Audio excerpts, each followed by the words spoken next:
I got an email subscription to my Bad Asian Daughter blog today, and I wrote back to the person to explain that it had moved from WordPress to Tumblr.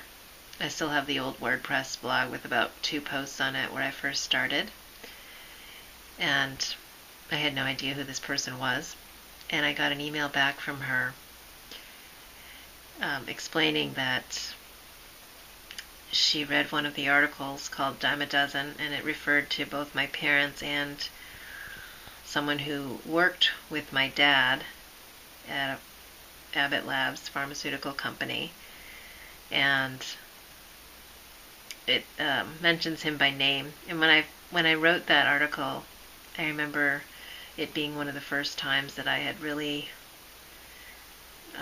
found an authentic voice in writing about my own experience, some pivotal moments in my life that ignited fire in me.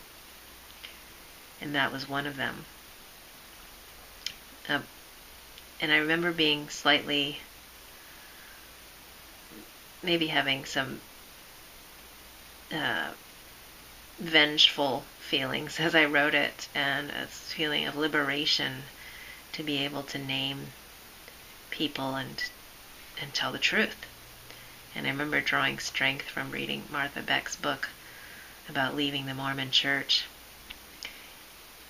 and just being empowered by that. I haven't read the article recently, but this person's email to me today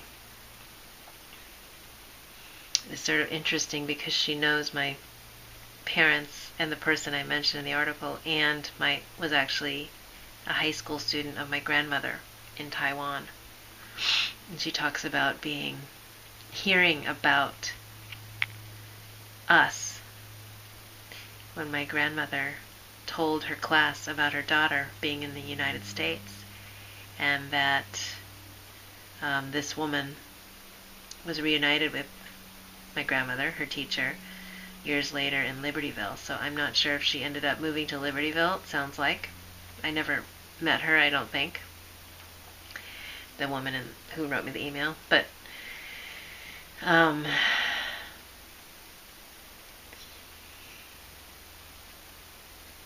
it's intriguing. I am curious to see if life gives me the chance to meet this person, but also it brings up the risk of writing.